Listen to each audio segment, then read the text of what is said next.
It's time for Mac Geek Gab, and listener Todd brings us our quick tip of the week. He says, I often use Siri to set alarms during the day before a meeting or a call to ensure I don't get heads down and miss something. That's not bad advice, Todd. This creates lots of alarms in the clock app. No big deal, but I thought I should clear them out. Long swiping to the left deletes an alarm with no prompt. But again, there are a lot of them. So I told Siri, delete all alarms. Much to my amazement, it worked. I was prompted to confirm, delete all alarms, yes or no. I tapped yes, and they all disappeared. So I tried this on my Apple Watch and again received a prompt, tapped yes, and they all disappeared. It's really nice when the S Lady actually does as requested.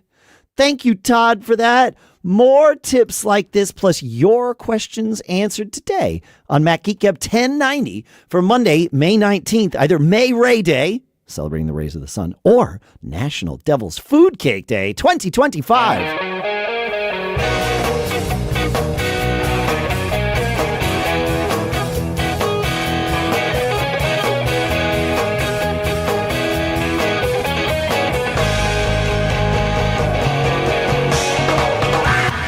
Greetings, folks, and welcome to Mac Geek Gab, the show where we take tips like that and share them. We take cool stuff found and share them. We take your questions and share them, and hopefully share answers along the way so that we can each learn at least 5 new things every single time we get together. Our sponsors for this episode include a new one, Quince.com/MGG. You can elevate your closet, get free shipping, and 365-day returns at Quince.com/MGG. I'm wearing a shirt from them that costs less than $30. This stuff is, and it's like quality and great. We'll talk more about that in a little bit, including talking about the Insta360 X5 Camera, which is this very cool 360-degree camera, and BBEdit, one of my favorite apps that's running all the time on my Mac. We'll talk more about all of them in a little bit. For now, here in Durham, New Hampshire, I'm Dave Hamilton. And here in South Dakota, I'm Adam Christensen. And here, also in New Hampshire, it's Pilot Pete, code 1090. That's bank alarm? Is that? That's what I found. I'm pretty sure. Yeah, I think I did that right. I know. We're almost out of 10 codes. 10 more and we're done. Where did it all go? Oh, no. Yeah. I know. Yeah. There have been some fun ones and some pretty dark ones. Some dark ones, yes. That's Tells me that being a cop isn't the happy job that some people may think it is. Yeah, that's very true. It will be dark, but we will bring the light on Saturday, July 12th, north of Chicago. The three of us will do a live Mac Geek Gab performance. I was going to say taping. That's hopeful. That's optimism there that we will successfully tape it, but we will. There's enough nerds there, and we succeeded at it last year, so I think we'll succeed at it again this year. But yeah, tape, Dave. Ask his girlfriend. Yeah. Yes. It's funny how we still say videotape, and it's just lexicon, I guess. Yeah. I'm sorry.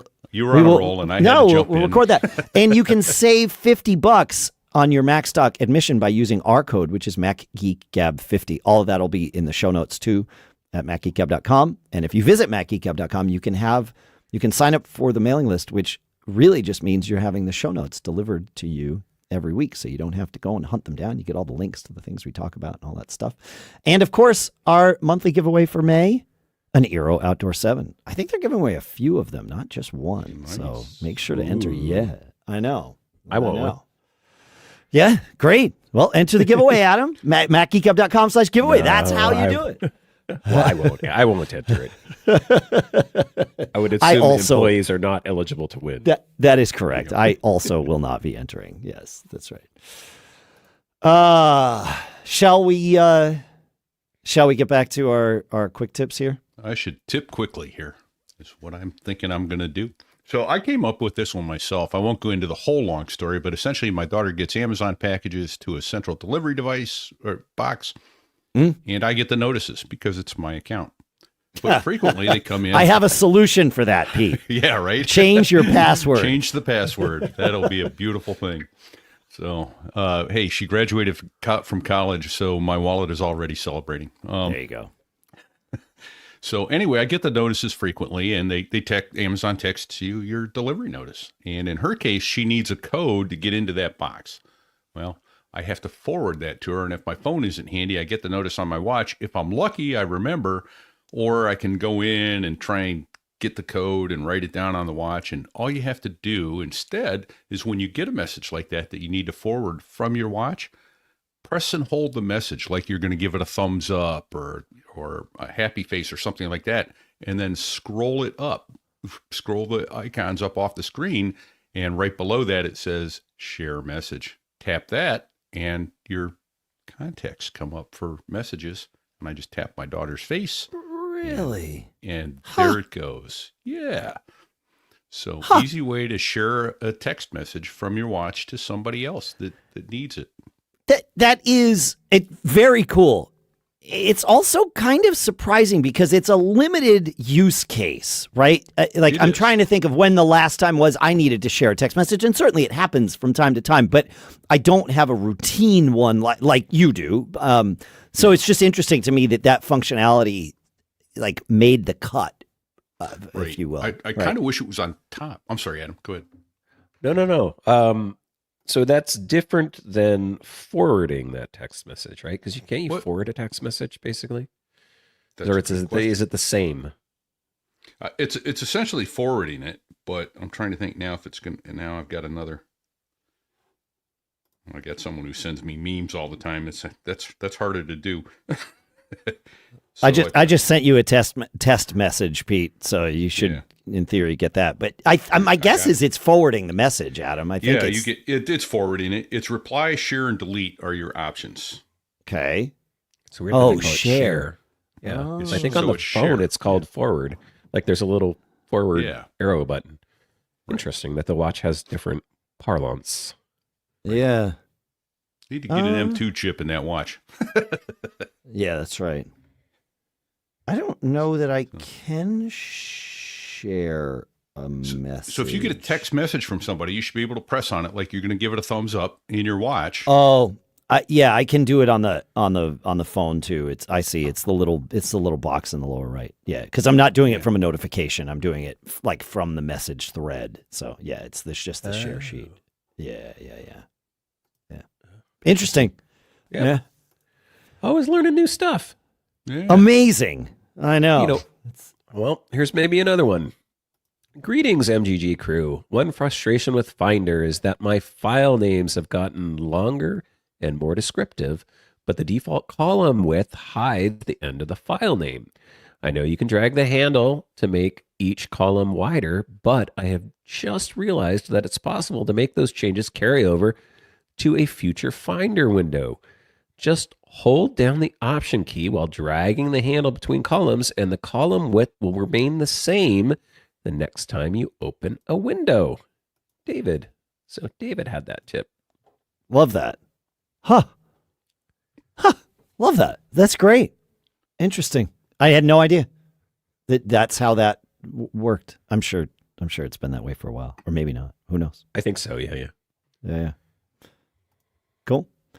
Well, next up, Pete. Yeah, I'm going to take us to John, and forgive me if we've circled back to this too quickly. We did cover this on a previous show 16 years ago, but so this is a you quick need to go tip back and listen to all of them, folks. Yes, that's right.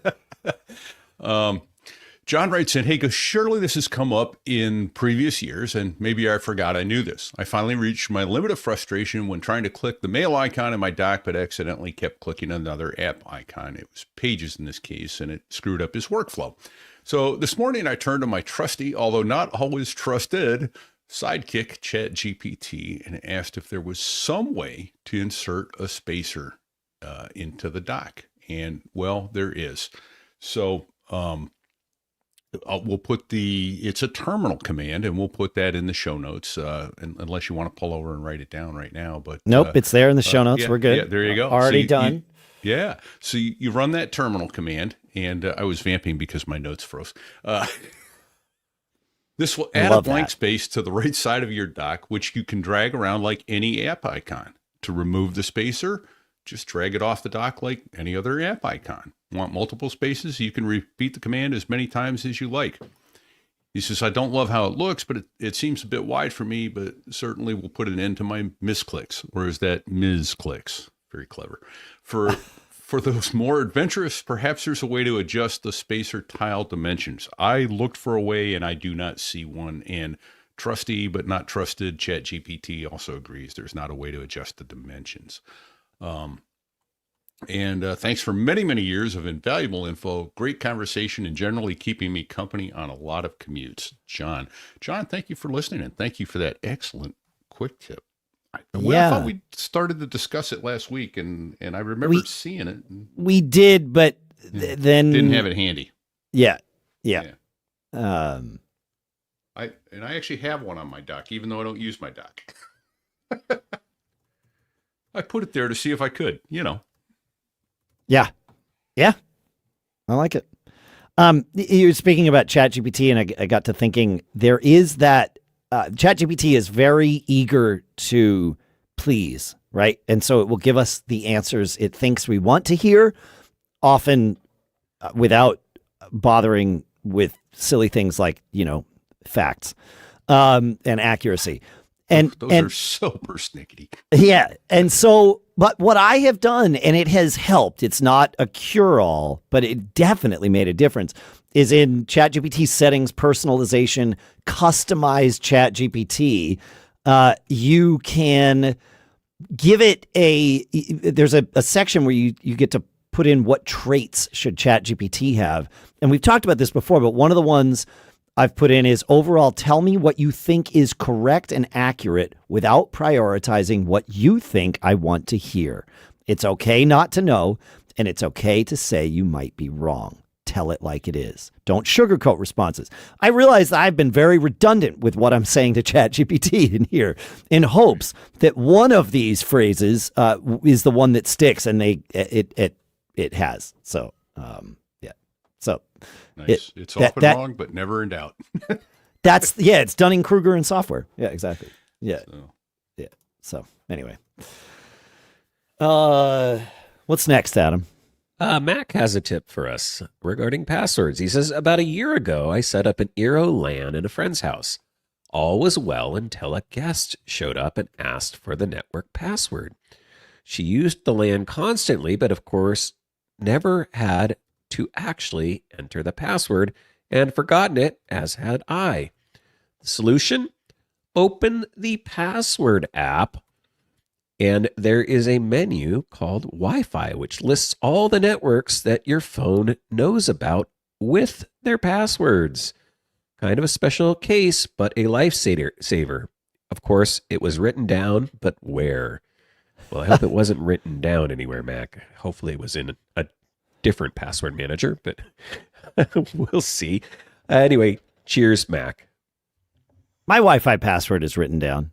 I have a QR code on the beer fridge here in the studio so that I don't have to give people the password. I figure if they've made it in, getting on my Wi-Fi is the least of my worries. So. Oh, yeah. But I mean, I don't know. I'm picturing the Ferris Bueller situation where you pull out the drawer and the little thing in the desk, and the passwords are all written down there. Yeah. Yes. Different passwords. Different passwords need different. Yes. Yeah. Wi-Fi passwords are not as secure as any of my other passwords. So in terms of would also, I don't know what you guys recommend, but I also set up a guest Wi-Fi network that's not my Wi-Fi network and allow guests to use that. And that's the QR code that they get. I probably should do that. I haven't, I never did, because early on it was difficult to do. It wasn't as easy to do that. I don't want to say it was difficult, but it wasn't as sort of built in. The whole idea of guest networks came into vogue after I started sharing my Wi-Fi, and I was like, well, whatever. Doesn't matter now. Yep. They're already in. Yep. The two things come to mind on that. One, on the guest password or on the guest network, I actually just recently created one because that FeatherSnap bird feeder that I talked to you about a few shows back really likes 2.4 gigahertz. It would connect to the 5 and then would go away, but it would stay on the 2.4. As will the Z11, I think it was the okay. cable box. Yeah. My IPTV box also is very happy with 2.4, which doesn't make sense to me. It seems to me that would be one you would want on a 5 gig Wi-Fi. But what I actually wound up doing that is putting it into my an Ethernet cable into my Eero and into that back of that cable box to get rid of that hassle. So, and then I have something to add. Yeah. The other point was, it came to me is that it's nice now that Apple made it so you can share when someone's trying to get on your network. It gives you a little alert on your phone. Oh yeah. You can go. Oh yeah. There you go. Let them on.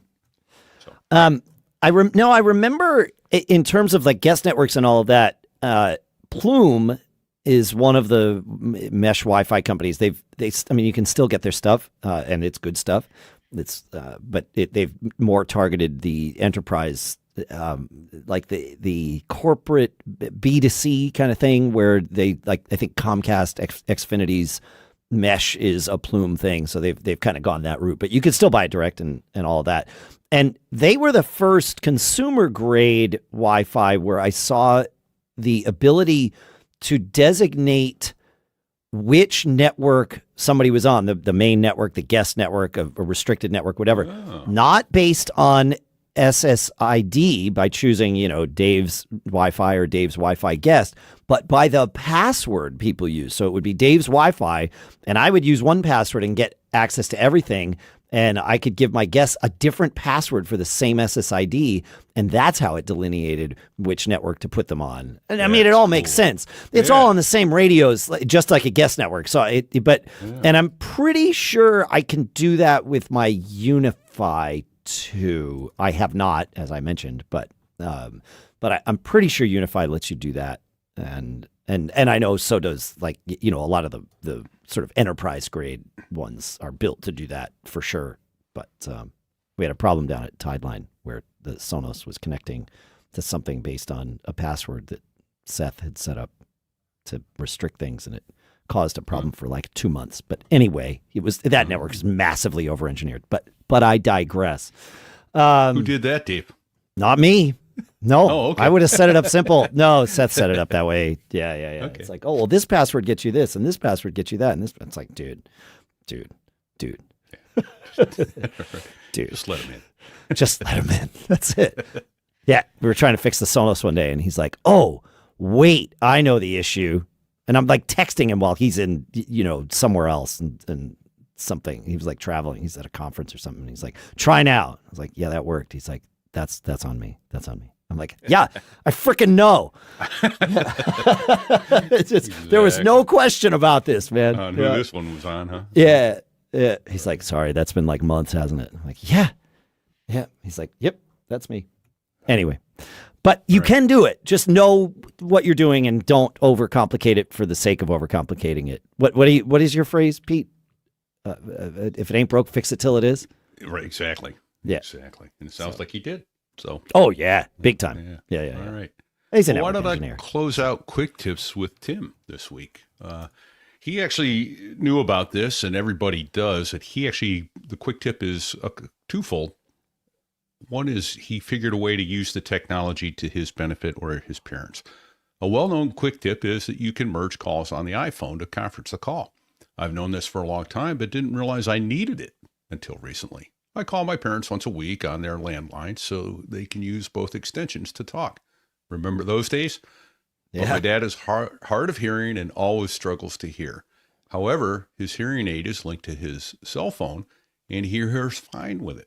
The obvious solution, once it occurred to me, was to call their landline, then add a call and merge his cell phone to the call. Conversations are so much better this way for all of us. His parents are 90 and 91. And the bonus tip is, and I wholeheartedly agree with this, Tim, call your parents regularly. Well, you still can. Yeah. Thanks for that, Tim. Yeah, for sure. Yeah, that's I love coming up with clever, non-obvious use cases for all of these things, which then become obvious as soon as you start using them. So, tech is supposed to help, and every now and then it does. And every now and then it does. It's true. Yeah. All right. Well, we have lots to go through here today. We've got a bunch of your questions. The next thing that I want to do is talk about our first sponsor. Because you know how much I love great gear, right? This new Insta360 X5 camera is exactly that. I talk about cool stuff found.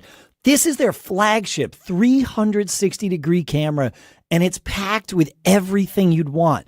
8K 360-degree video, next-level low-light performance, user-replaceable lenses. These things are built tougher than my studio desk, which is saying something. And here's the magic. You take this thing, you hit record, and the X5 captures everything around you. Then, later, you frame the perfect shot using Insta360's AI tools, kind of like a time-traveling director with an edit button. And the invisible selfie stick effect, it's real. Like, it makes it so that you just don't see the selfie stick, and it seems like it's kind of like a drone's following you, but without any noise or a license or neighbor complaints or anything like that. And it's waterproof to 49 feet. It's got a battery that lasts up to 185 minutes. And the new InstaFrame mode records both flat and 360 video at the same time. So it's perfect for fast sharing, so you get stuff right away. And then you can do your high quality editing and slicing and dicing later. Don't get caught filming like it's 2010. And to bag a free 45-inch invisible selfie stick worth another $25 with your Insta360 X5 standard package purchase. Easy for me to say. Insta360 X5 standard package purchase. There it is. Head to store.insta360.com and use our promo code MGG. So it's store.insta360.com. Use promo code MGG to bag that free selfie stick. It's available for the first 30 standard package purchases only. See, I said it. Go create something epic. And our thanks to Insta360 for sponsoring this episode. All right. Jerry asks our first question this week. It says, I wanted to ask a two-part question. In the house that I lease with another person, we both experience issues with Apple TV.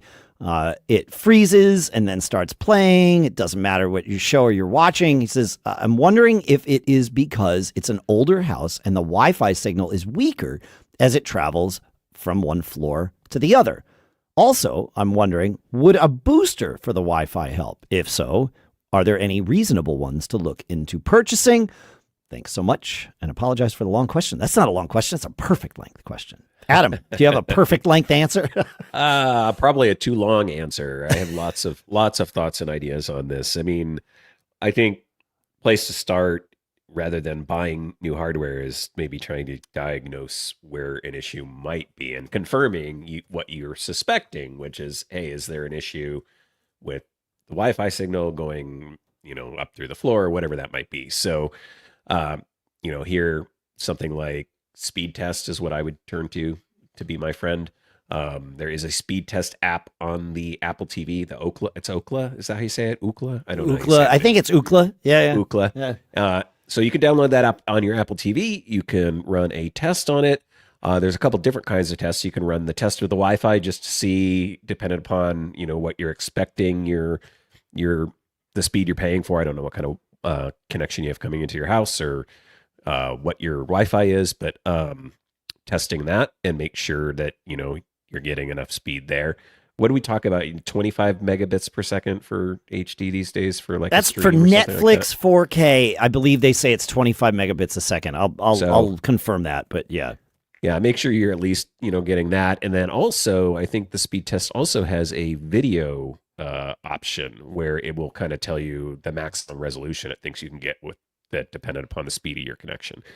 So you could test that there on your Apple TV, and then also use your phone in other places, probably in the other location, to also test it to see, hey, am I getting a lot slower upstairs versus downstairs? Right? So you can do that kind of location testing and just validate that, hey, am I losing signal to the upstairs? It sounds like the Apple TV's upstairs and the Wi-Fi, I'm assuming access point is downstairs.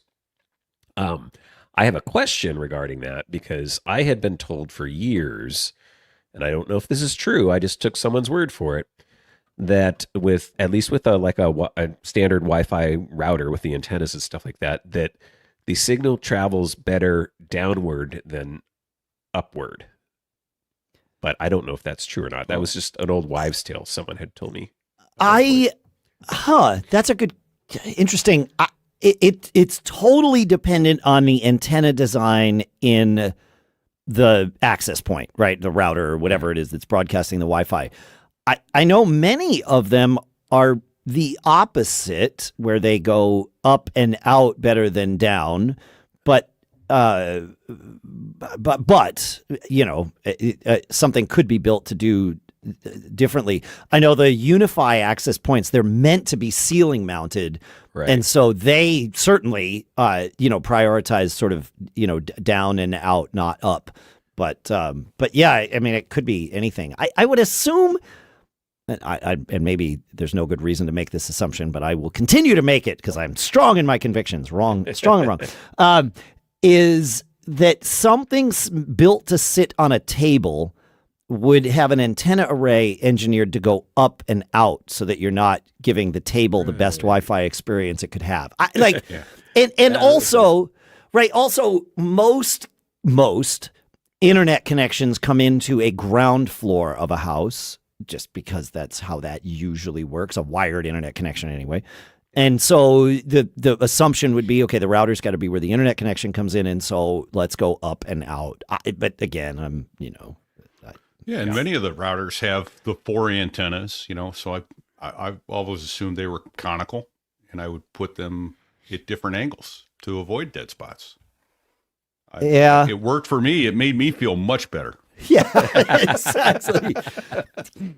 Just like that light switch that appears to do nothing, it turns on and off the Christmas tree lights on the White House lawn. Trust me, it works, folks. Yeah. I think we've learned, we as an industry, not the three of us, I haven't learned anything. No, actually, I learned quite a bit, is that it's best not to give consumers the ability to adjust their antennas. And it's best when they are in fixed positions by the manufacturer. But I do remember we had Alf Watt. I interviewed him. I don't think it was on Mac Geek Gab. It might have been years ago. And Alf Watt was a Wi-Fi engineer at Apple for a very long time. And then perhaps while he was working there, but certainly even after he left, he created a tool that we all used for a long time called iStumbler. I believe he has stopped development of that now. I mean, it's been decades, and Wi-Fi Explorer is the app that we all use now, at least the one I go to. But this was in the 2.4 gigahertz days, but he said, if you've got 2 antennas on a 2.4 gigahertz router, the best way to do it is to set them perpendicular from one another. Do one straight up and down and one straight, parallel to the ground. But that was with 2.4 gigahertz antennas and a dipole and, all of that stuff. And all of that is in the past because now we have, more than 2 antennas on every router and more frequency ranges. And so leave it up to the manufacturer. There's probably not even any metal in those antennas. Like I say, makes you feel good. Yeah, right. Yeah. Wiggle those things around to your heart's delight. The antennas are actually inside. You just have the plastic things to move around to make yourself feel better. I like that. Right. Yeah. Oh, so getting to the other part of this question. So let's assume he does identify a problem, right? So there is something wrong with signal or Wi-Fi. The other part of this question was, is purchasing a booster going to help, and are there any reasonable ones worth purchasing? I think there's a bigger question that I have in this too, is we don't know what equipment's being used here. So is it a newer Apple TV? Is it an older Apple TV? What Wi-Fi does that Apple TV even have or use? And then same thing on like the routers and things like that. I would say if you're at the point where you're looking for a booster, I've personally never had good experience with those. The improvement that I got was moving to mesh. And I would say like maybe it's time for a Wi-Fi upgrade to like a mesh system or something like that. If that's truly the problem, is getting from one point in a house or a space to another point. But I mean, I know people use boosters. Again, I've never had personal success with them, but maybe there are good ones out there. I think the issue with boosters, they certainly can work, but the issue is people put because of the guidance. I don't want to make it sound like people are just doing something for no good reason.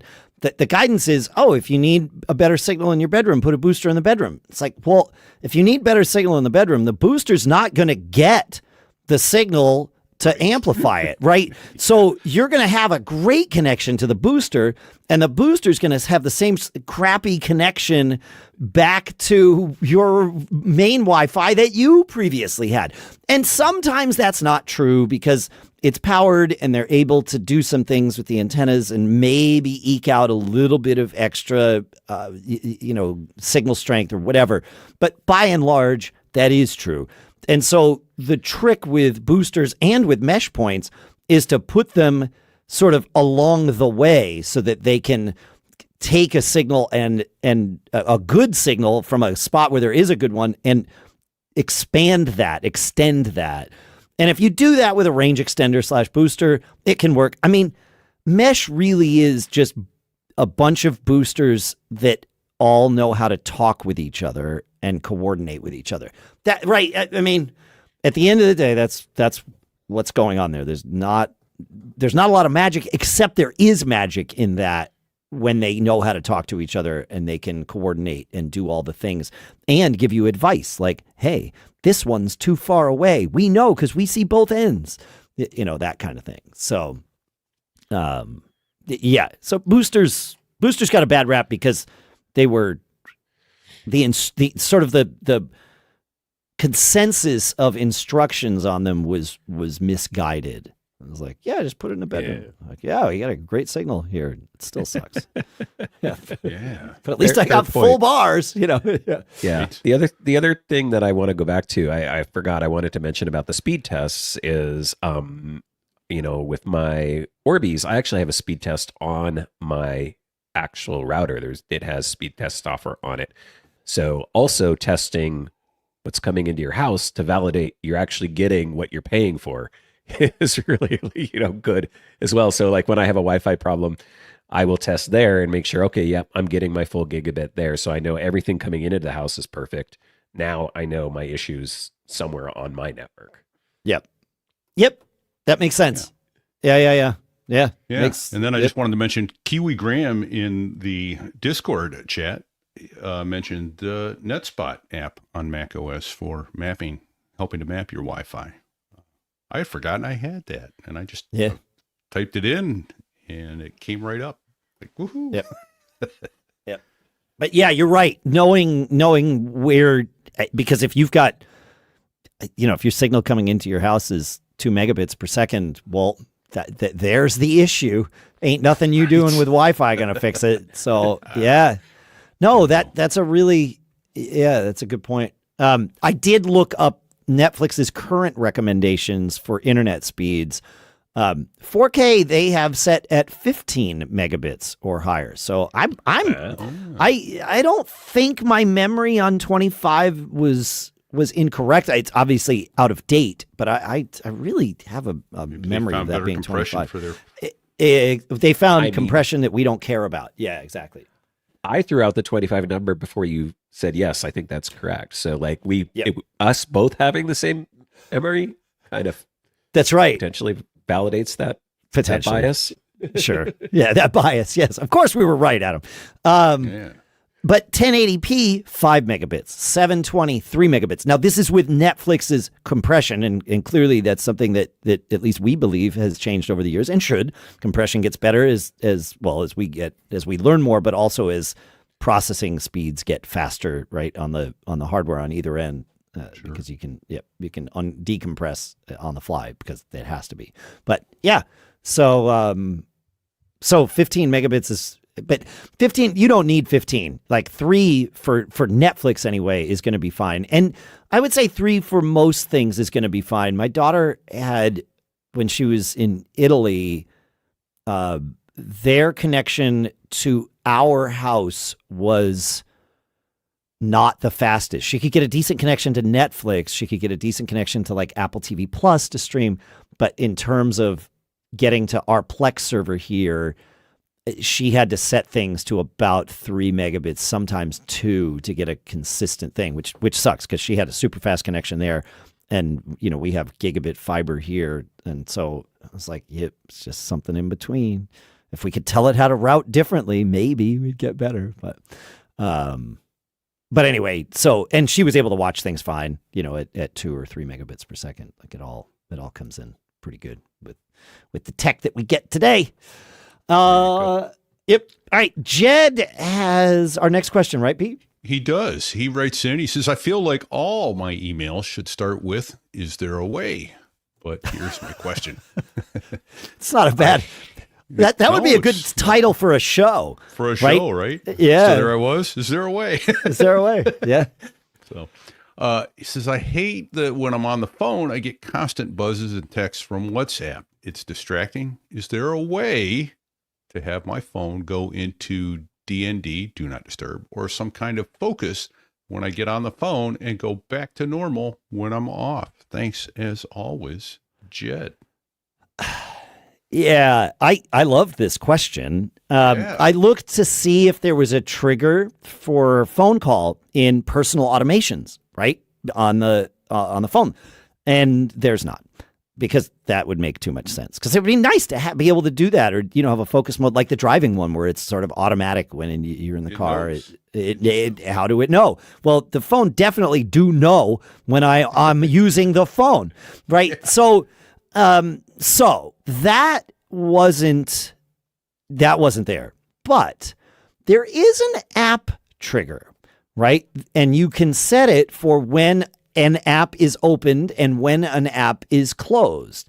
And the phone app is choosable from the list of apps for that trigger.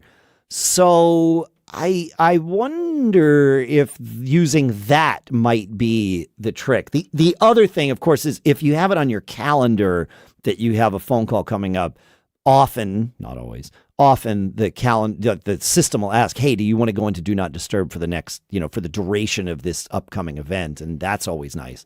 But you might be able to, this app trigger, that's the best I could come up with. And I did ask the robot, and it also said, yeah, that's the best. So what defines when the app opens and when the app closes? That's where I think the issue is going to be, because I agree. Technically, I would imagine my phone app is open all the time in the background.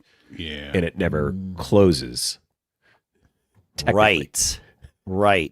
Yeah, we'll test. I'm not going to test it now because I'm doing a thing.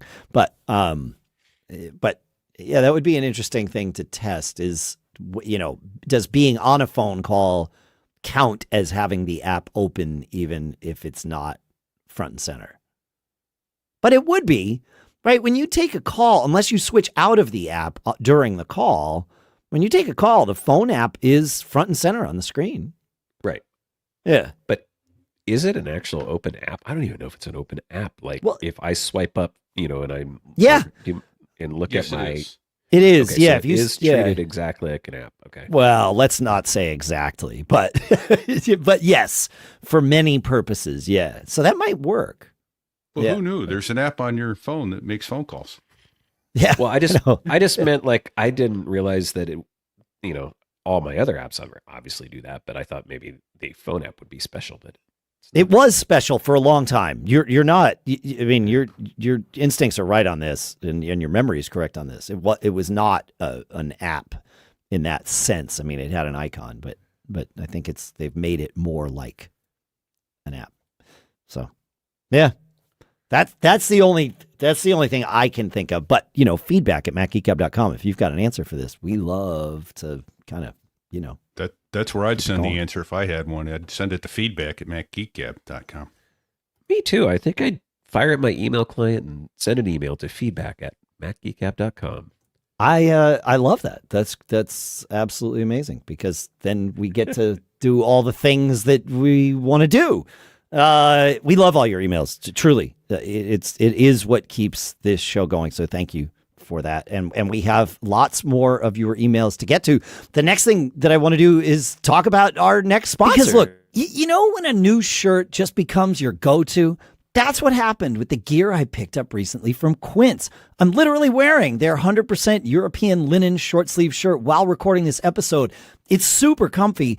I'm convinced it's quietly optimized for podcasting because it just like sits and hangs just right. It's got a little bit of stretch to it. It's super comfy and feels way more expensive than the $30 price tag.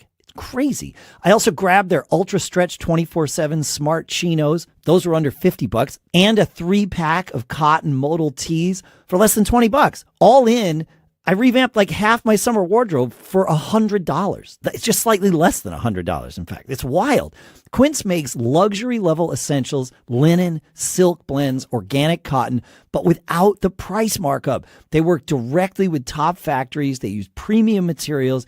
Skip the middleman. It's smart, ethical, efficient, economical, basically like the Mac of clothing, if you will. Don't get caught sweating through cheap clothes or overpaying for your basics. Elevate your closet with Quince. Go to quince.com/MGG for free shipping on your order and 365-day returns. In fact, the pants that I got, I ordered the wrong size and they made it super easy. That's QUINCE.com/MGG to get free shipping and 365-day returns. I know. Quince.com/MGG, and our thanks to Quince for sponsoring this episode. All right. I think let's go to Javier here, Adam. Yeah. Javier has a question. He says, hello. I have a question about something that has been vexing me lately. Oh, no, vexing. Oh, no. Yeah, I know. No one wants to be vexed. I own an OWC Mercury Elite Dock Pro Duo, which is a 2-bay RAID that also happens to have a small Thunderbolt dock built in. I've owned this device for about 4 or 5 years without issues. Recently, I was running out of space, so I decided to delete some data that I no longer needed. I ended up deleting about 400 gigabytes. However, when I went to look at the available space, the RAID array was still reporting that I only had about 45 gigabytes available. I have looked all over the internet for possible reasons why this is happening. However, I can't find anything particular relating to this device. I saw some suggestions that maybe the drives were failing. However, I have run through offline testing and the application drive scope tells me the drives are functioning properly, even if they are up there in age. I have taken measures to back up everything from that array to an external hard drive in case I need to install new drives into the device. However, I worry that if the problem is with the enclosure itself and not the drives, that the problem will reappear in short order, even with brand new hard drives. Any thoughts? Thank you, and don't get caught. Yeah, I have a thought, Adam. I think this sounds to me like an issue with snapshots, right? Because he's deleted things and the data didn't go away. And it's because the system is hanging on to the data. I mean, like that's sort of self-evident. But snapshots might be the reason for that. And so launch Disk Utility and click on your disk. And this works with internal disks and external disks. And then wait about 30 to 60 seconds. You'll see the list of snapshots fairly quickly. And what takes that extra little bit is the system calculating how much space is used by each of the snapshots. And once it fleshes that list out, you can see. And, I mean, I have some snapshots with, most of them are a few gigabytes, but there were some with, there was one with dozens of gigabytes. And if I had just deleted a massive amount of data, I would also get that. So, yeah, I think my guess is that's what's going on here. I hope, because it's easy, because right there in Disk Utility, you can highlight a snapshot or more and delete one. So, yeah. That's my thought anyway, Adam. I don't know. Yeah. I've never worked much with snapshots or don't know a ton about how they work or how they're supposed to work. So are they supposed to, will it eventually just catch up if you just leave it, or do you have to? Okay. So it'll eventually figure out, hey, I deleted a bunch of stuff and now I have this, but so is it only a matter of time? And is this just, a visual concern So we're thinking the space is there, but now it's a visual concern, or is it actually, it sounds like it might be even popping up saying, hey, you don't have space to do things. Yeah, it is not just a visual concern. It is the space is being used by the files that you've deleted because they're stored in the snapshot for you to be able to recover them down the road, right? Sure. So if you go and delete the snapshots manually, or even if they're deleted automatically as part of the system's purging process, then you will lose access to that future access to that data. Like, that's just how that works. I believe macOS does it by, it decides to do it when it thinks it needs to. I know Time Machine is somewhat involved in this too, because Time Machine will do it like the hourly snapshots, and then once it backs up, it kind of purges those out because it knows it's done its backup. But in terms of this kind of stuff, I think it's when the system deems that it needs space. But if you're running into an issue where you have deemed you need space ahead of when the system does, then you could delete it this way, I think. That's my story, and at least for the moment, I'm sticking to it. So, any other thoughts on this before we move on to Christopher? Not for me. Doesn't sound like it. All right. Hey, Pete. Right. How are you? Yeah, I am well, thank you. So Christopher writes in, he says, as I approach my 74th birthday this year, I'm thinking about making the most of my time and continuing to engage with my geeky interests. I'm still working full-time and have no plans to retire. In fact, I enjoy it so much I'd keep going if I could.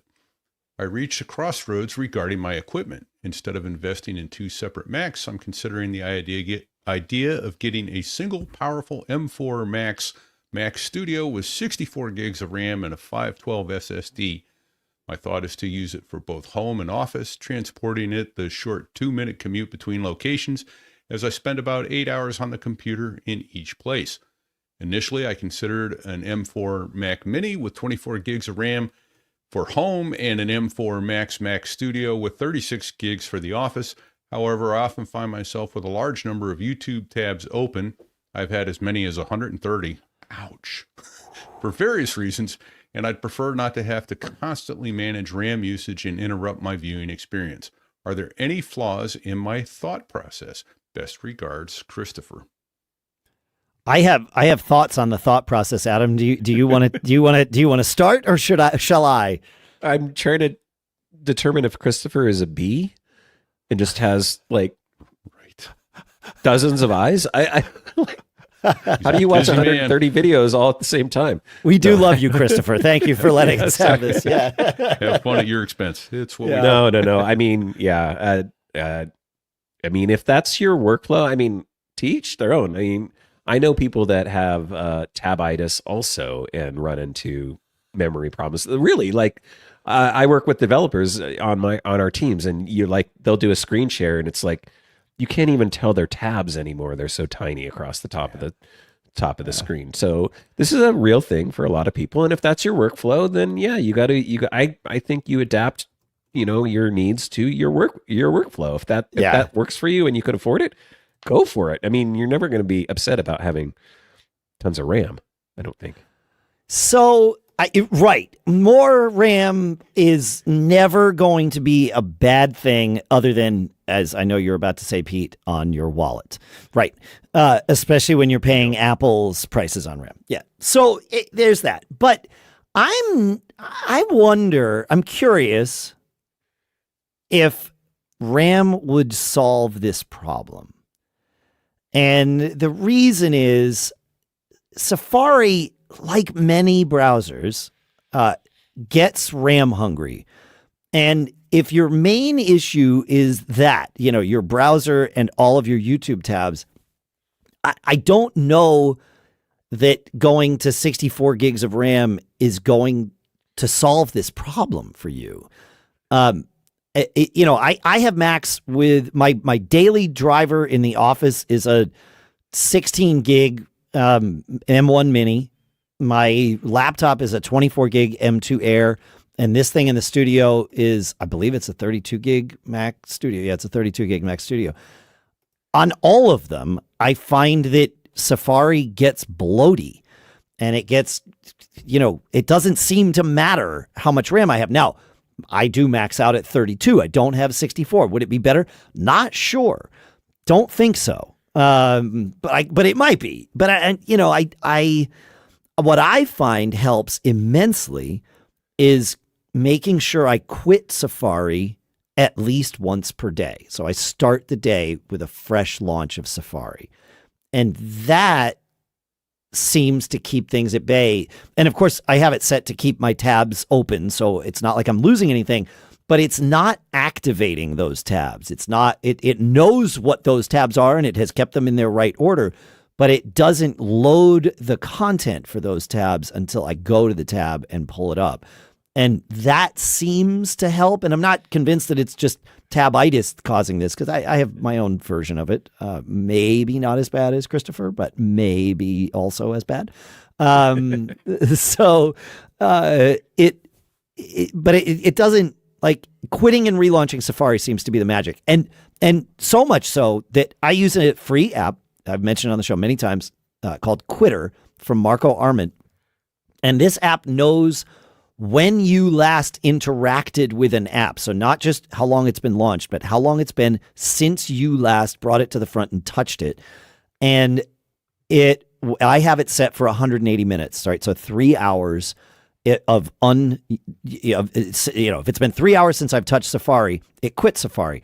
And really what that's built to do is quit it when overnight. Right, because if I'm at my Mac and I don't use a web browser for 3 hours, that's kind of impressive for me.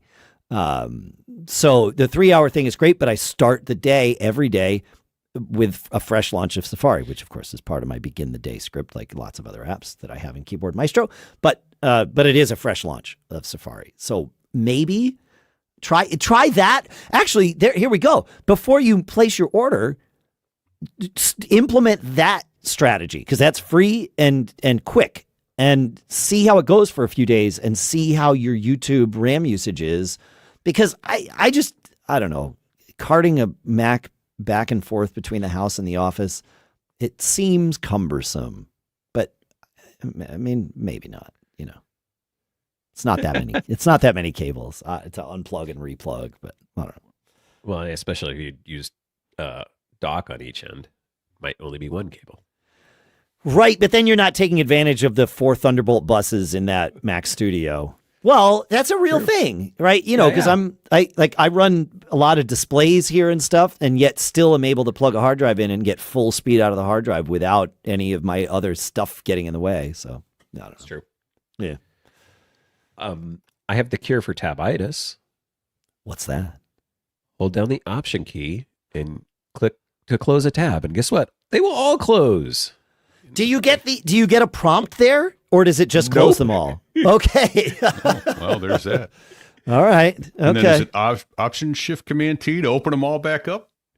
I don't remember I don't remember. I'd have to go look. I can go look in Safari. Whatever the command is to open recently closed tabs. Yeah, Shift Command T, I think, opens your last closed tab. I wonder if Option Shift Command T opens them all. You can. Sorry. Go ahead, Adam. I think that is correct. But Yeah. I'm not positive. No, the Option key doesn't seem to do it. But in the history menu in Safari, which is where this command is, right below it is reopen all windows from last session. And then there is a recently closed list, but I don't know if it goes to 130. So Should go to 256. It goes to at least 11. I can tell you that. So, and I'm wondering, it's along the lines of Quitter, and I was trying to see it, and you were chatting, and I don't see it there in Clean My Mac, but it seemed to me that there was... It's free. Quitter is free. You just go download it from Marco. Yeah, it's all free. I was just thinking that there was some utility that would clean your RAM up, but I'm not seeing it. Yeah. Mac has something like that, I think. I don't ever use it. Yeah. It used to, but it's changed. Yeah. Yeah. Okay. I don't know. Just a thought. Yeah. But Quitter's free. So and Quitter, I love what Quitter does for me. It really keeps my, just being able to have it quit apps that I'm no longer, that I launched and have forgotten about. Yeah, it's great. I like it. All right. Next. Go to John. Let's go to John. Yeah, let's do it. All right. Sounds good. John writes in, he says, hi guys, I've been enjoying this show after following Adam over, and I've learned a lot. I know you are fans of Synology NAS units, so I thought you might be able to help me. I use the Synology Assistant app to connect to my NAS. At some point in the past, after a software update, Synology Assistant has started to display the error message shown below. In order to be able to continue to connect to my NAS, I have to click Show Details button and then get a message saying the certificate is not trusted. I am able to continue to the NAS by clicking on Visit this website link. I could also probably tell Safari to always trust the certificate. However, I'm curious, what do you think is the proper method to no longer get this message? Should I set the certificate trust to always trust, look for an updated certificate and where, or simply continue to click the Visit the website link? Any explanation as to why this started happening and any guidance you can give would be appreciated. Regards, John, a.k.a. NASA Nut. And just quickly, I answered this question wrongly. Mostly wrong. I had an answer, but Dave's got a much better answer than me. Well, given the information that you shared, I would give a different answer to this. But the screenshot contains a very important detail, because the screenshot is one of these things that says this connection is not private. We've all seen it if you visit a website where the cert is expired or mismatched or something like that, right? But it said this website may be impersonating 192.168.x.x, right? To steal your personal financial information. What that tells us is that what John has done is visited his NAS using its local IP address. Okay. And he has visited it attempting at least a secure connection. So https://192.168. Whatever. And I know that I don't know what his certificate has in it. It might be like a Synology wildcard or his own custom domain or something else. But what I do know it does not have in it is his local IP address, because certificate authorities will no longer issue SSL certs for IP addresses, only for DNS names. And so if you're connecting to the IP address, whether it be a private one or even a public one, unless you've created your own certificate authority, I don't think your certificate is going to offer end-to-end green light security for that connection. It will encrypt the connection using the certificates that's there, but it's going to give you this warning saying, hey, wait, this is not what the certificate is not for the website you're visiting, because there is no certificate for an IP address like a 192.168 or really any other. So the solutions, the options here are, I can think of three of them, right? One is you could create your own self-signed certificate that does map to an IP address, but don't bother with that. That's not important. But you could, and then you would have it, but you'd still have to go through this because it wouldn't bind to a certificate authority because it's self-signed, and you'd still have to authenticate it or tell it, just never ask me about this again. You could connect without HTTPS. You could connect HTTP to the thing on your local network, and then though the connection's not encrypted, it's also not going to yell at you. The other option would be to connect to whatever that domain name is. So, if it's your, mynas.synology.me or whatever that cert is for, connect to it that way. But that's going to most likely bring you to your router. And if you bring it to your router, then you need to make sure your router is port forwarding whatever you want to use to your Synology. The nice part is if you do that, it also gives you the ability to access it externally the exact same way, although anyone could access it that way, assuming they know your password, which they probably don't. So that's the issue. You can ignore it. You could tell it, just let this happen, and all would be fine. There is one fourth option, though, Pete, and maybe this explains something that has become a long-running bit here on the show. Because one thing you could do, and I I recommend this with great caution, is you could edit your Etsy hosts file and put in whatever the address for that, whatever the domain name is for that, to map to your 192.168. So it won't, what happens when you edit your Etsy host file is you are telling your system, hey, when someone looks for mynas.synology.me, don't ask the DNS servers on the internet for this. I know the answer, and the answer is this IP address. So use this one. And that would then just point you there, and the certificate would work because Safari says, yes, you're visiting this in your URL bar, and the certificate name matches. So, it's all coming up roses. Oh, yeah. But my guess is that you did that for probably this exact reason once. And that's what threw you off when you were traveling because you couldn't get to the local IP address. Yeah, that's right. And then messing with this yesterday, I don't know what I did to screw it up. I can get there, my 192.168 using Safari. When I put it into my Chrome browser, it says this site's unavailable. No HTTPS, no HTTP, no nothing, just unavailable. I can still get there in Chrome using Tailscale, because I have mapped my Synology drive via Tailscale. But you still get the warnings with Tailscale because it's not a certificate to an IP address. But I bet that's right. What did you just say? I don't know why. You just did that also register for you, Adam? Like you can connect to your NAS using its local network IP address when you're at home. Yep. In Safari, but not in Chrome. But not in Chrome. When I put it in That's Chrome, not how Chrome works. It says this site can't be reached. It's unreachable.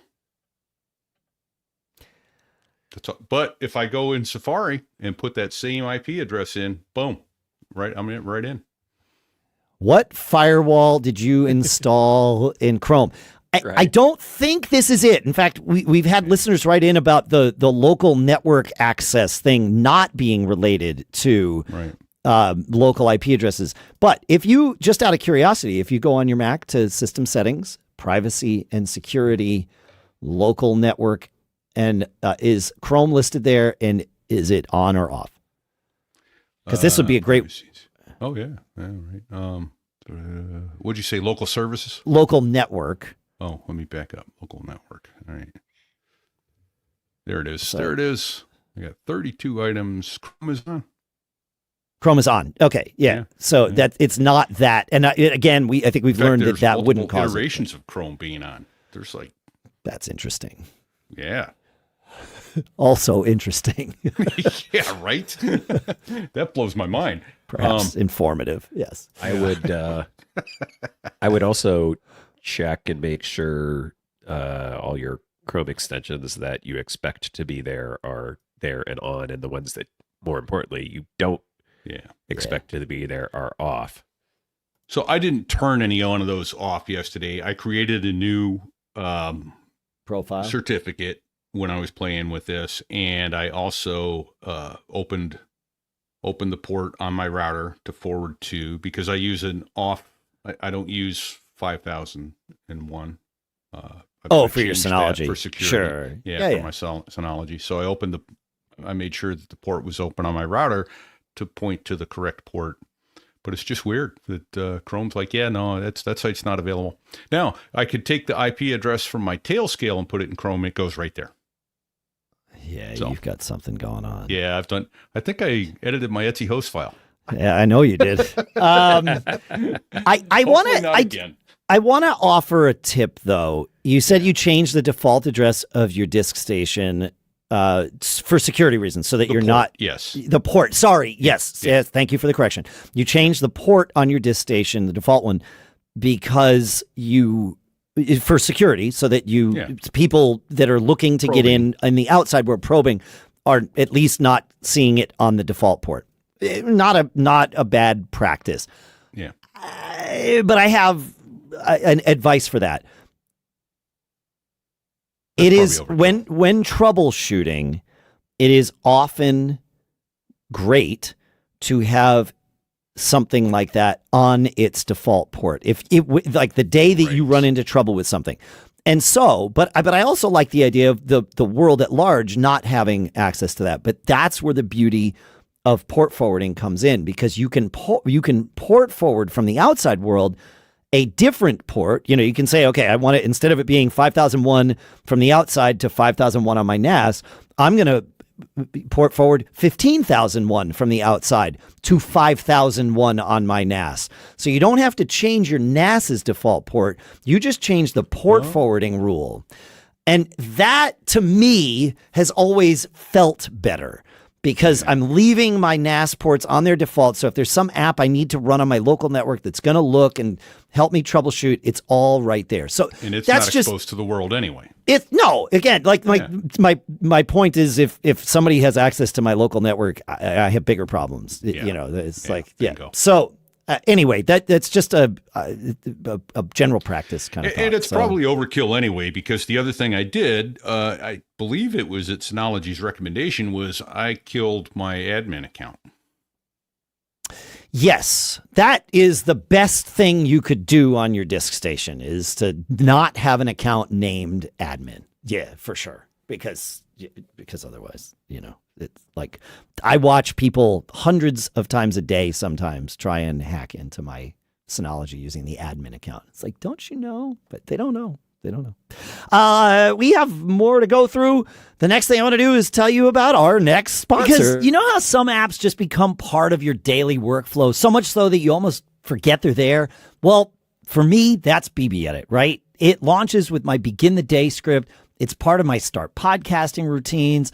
And candidly, I don't think I've gone a day without it in years, decades, perhaps. Lately, I've been loving BBEdit's projects feature. It's so fantastic. It keeps all my related files grouped together, ready to go, whether I'm editing podcast notes, tweaking code for like the BBM privacy prefix thing, or writing a pitch, right? And the new ChatGPT worksheets are incredible.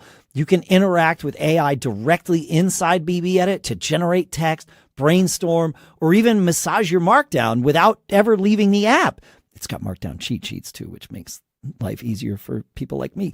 It's built for folks who work with text, whether it's HTML, scripts, configuring show titles until they're just right. And that's what those ChatGPT worksheets are good for. There's a 30-day full-featured free trial, no subscription required, and upgrade pricing is super reasonable. Don't get caught editing text in anything less. Head to barebones.com/store and download BBEdit today. Check out the free trial. It doesn't suck. It's BBEdit. So go get it. And our thanks to Barebones and BBEdit for sponsoring this episode. All right, let's do some cool stuff found before we run out of here. I want to share one that I have been using today. It is the CenterCam 2.0. If you watch the video for this episode, it is the camera that has lived on my on my screen, and is the one that you would see for the entirety of the episode. It is a tiny, tiny little camera that hangs down over my screen. There have been a lot of people that have gone to solve the problem of, I'm using my computer with a camera and I have a top-down view of me, or a bottom-up view, or a side view or something because I'm staring at my computer. This one solves it by actually hanging the camera down over the middle of the screen. But it's such a tiny little camera that it really doesn't get in the way at all. And you can adjust where it fits. It works pretty well. I've been impressed with it, and it looks pretty good. The software that comes with it is pretty good, and certainly allowed me to tweak it and make it usable for the show. There's a zoom function in the software that doesn't function for me, so I can't do any panning or tilting because I'm just getting the full width of the thing, because that's how it works. But it's like $113 or something on their website right now. So CenterCam version 2.0. Would Camo Nope. allow you to control any of that? Yeah, Camo probably would. Yes, I would think. Yeah. But I didn't, running it through Camo initially. Like, out of the box, the view of this was very, very dark. And I had to turn up something called backlight compensation in their software to get it over that hump. So I haven't gone back to putting it in Camo to see But yes, I mean, yes, some third-party app should be able to do that, but I just wasn't sure why theirs wouldn't. Yeah, but yeah, it's really not in the way. It's an interesting thing. I don't know if I'll keep using this or go back to using my iPhone, but like it's the first camera that makes me think maybe I won't use an iPhone for what we're doing here, which is saying a lot. So yeah. And for $113, yeah, it's pretty good. It would travel well because it's very tiny. You know, it's on a little gooseneck, so you can kind of angle it and set it as you want, and then you know it hangs and it stayed there pretty good. So yeah, that's the CenterCam V2. Yeah, well, I made the comment earlier about it quickly. It makes it almost like a teleprompter. Yes. Yes. You're going to say something that, you know, does anyone in the audience have a preference, whether we're looking at them or not when we're, because again, it's an audio show. I think about this as if you want to watch, it's great. But my joke is this is the voyeuristic experience of watching three guys record an audio podcast. Yeah. And it's great. Like I love that there's that interaction. I don't say that judgmentally. I say it because it's somewhat humorous, but it's true. Like that is where we kind of put that. So I'm curious, even knowing that, do you care as someone who chooses to watch this show? Do you care if we're sometimes anyway looking at you? I mean, other times I got to, you know, look at my notes and like do my thing, but is it nicer to have the camera more aimed at the things I'm looking at versus just kind of, you know, the bird's eye view, if you will? So I don't know. Let us know. We had 3 follow-up cool stuffs found from the last episode, 1089. Scott has a quick one. He says there was a lively discussion about syncing dock preferences. I waited, hoping that you would mention an app that I've offered as a solution for situations like this in the past, but alas, no love. It's only because we forgot about it, Scott. He says, while I don't sync or even use my dock, I do sync other items that require the constant transfer of updating a plist file. While with one of my favorite utilities, Sync Time, it's easy. Just point the sync to the right file on each of your Macs, and whenever anything in that file changes, it will sync the file to your other Macs. After a 2-minute setup on each Mac, you'll never have to think about it again. It just works. And a bonus tip for Keyboard Maestro users, you can easily set up a watcher for a particular file. Whenever that file changes, it will trigger an action, which in this case would be the terminal command, kill all dock with a capital D, and that reloads the dock with the new file that just got updated, so it's super automation, 2 easy steps. I love that, Scott. Thank you. We will. Yeah, good stuff. Brilliant. Yep, it is. It is. I'm going to implement this. I have not yet, but I will. We also talked about UPSs, Pete, in the last episode. Did. So, you know, I brought my motto into play. If it ain't broke, fix it till let me just make sure if somebody didn't listen to 1089. We talked about, we had a listener who has 3 UPSs in the same room, and when the power goes out and comes back on, all 3 of those UPSs go full tilt during their startup routine, and it trips his 15-amp circuit. So solutions were discussed last week, and I think we have 2 better ones. They were. Well, just to acknowledge that last week's solution is much like the child's game of Mousetrap, where you go through this horrendous, you know, you got to wire it and do this, and eventually you get the marble to come down and throw the plastic basket over the mouse, and you win the game. And so I kind of got there, and it was cool, but it required some wiring and some knowledge of electricity. And Craig wrote back, he goes, I solved the problem in the most unexpected way, so thank you for following up with us, Pensacola, Craig. He said, I started thinking of if somehow using a smart plug could help. I use several Kasa, K-A-S-A, smart plug solutions, especially for non-smart devices. These are actually TP-Link smart plugs, but Kasa branded and are controlled with the Kasa app. It was already known to me that some models of the smart plugs will power on in a last known state, which is to say that if an outlet is off, the power is lost and restored, it will power on staying in an off state. But that really wouldn't solve the problem, since it would need the UPS always on in an always on state in order to operate normally. And I learned that Kasa has some interesting smart plugs that have energy management monitoring built into them. That was new to me, and I wanted to learn more, even if unrelated problem needed to my problem needing resolution. Then while watching a YouTube video, one of these energy management special TP-Link smart plugs, I happened to notice one of the setting screens had an entry labeled default state. Aha! Immediately going from one Amazon. You got one from Amazon. Yeah. Amazon. Yep. And sure enough, the device setting default state, there is an option off. Tested it out, and voila, the power on plug will default off even if it was on at the time the power was lost via this setting. So when the power is restored, that UPS will not have line AC power restored to its input. But wait, now you've got a UPS that's running down, right? So if you're playing along at home, he says, that's all good. Your UPS won't power up. It'll just run till the battery dies, which is not good. Not a problem because I set up my smart schedule where every hour that plug is turned on. So I load on a particular UPS, the 90 plus minutes of battery backup power, and every hour it turns the plug on. So brilliantly done. There's one flaw in this logic. Okay. It maybe not. Actually, the way Craig said it's unclear. You want to make sure the schedules for each of your UPSs to turn on are not all at the top of an hour. You want them to be different because otherwise you're just going to delay causing the same problem. Yeah, let's delay the hammer. Yeah. So I liked that one, and that works regardless of whether the UPSs are all plugged into the same outlet or not, right? Because you might have multiple outlets on the same circuit.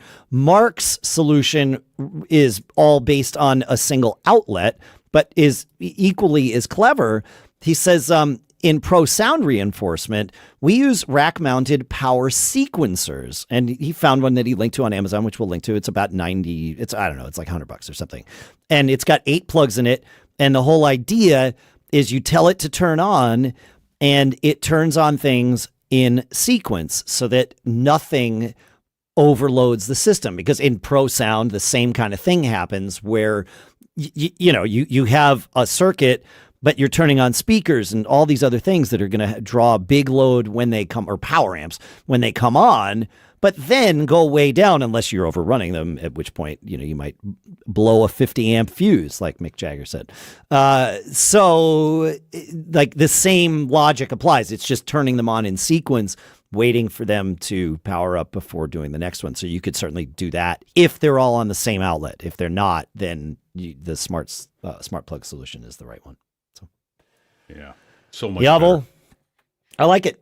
Yep, I love and then the other one is make sure that the router or hub or whatever that will run that your smart switch will connect to in order to get the signal to turn on is powered by when the power comes back on. Because if your router is on a UPS that is on a delayed start, then you've got a chicken and egg going on here because the router's never going to come on to tell the switch that's going to let the router come on to turn the router on. So, right? Good point. Yeah. So, just things to think about. But yeah, I like it. These are good solutions. All right. Do we have anything else? I think we're good for today, right? Great. Amazing. Let me see if I can find the band. Look at that. They've been playing the whole time. They just vamp on this the whole time we're doing the show. That's why it's so perfect every time. Dave, I told you before we started, I said, I don't see any reason we should do this show. We're only going to have to do this again next week. Yeah, I know. Yeah. Why did we do it today if we have to do it again next week? Yeah, it's like, why make your bed? You're just going to get in it again and mess it all up. I love being able to do this Why lift weights? You only got to put them back down. That's it. Yep. Remind me to tell you my brother's log camp theory one day, but that's not for today. I will share it. It's not. There's nothing wrong with it. It's just it's bizarre, but it's an interesting thing. Thanks for hanging out. Thanks to CashFly for providing all the bandwidth to get the show from us to you. Thanks to Eero for doing our giveaway with us at macgeekgab.com/giveaway. Make sure you buy your Macstock tickets. Mac Geek Gab 50 saves you $50. Check out all of our sponsors that we mentioned. Check out Pete's other show, So There I Was, Adam's other show, the Debut Film podcast, my other shows, Business Brain, Gig Gab. And yeah, thanks for hanging out. Thanks for all your questions and tips and cool stuff found and follow-ups. I love the conversation we just get to keep having.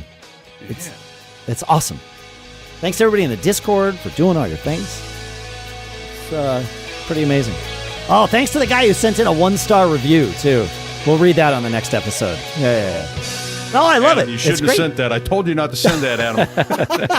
Oh, crud. No, I love it. He didn't like it. I think that the theme of the review was too much gab, not enough geek, which sometimes is correct. Not wrong. Yeah. Okay. We got anything to say to everyone, including our 1-star reviewer? Well, like me giving a 1-star review, don't get caught. Made on Mac. See ya. I love it. Later.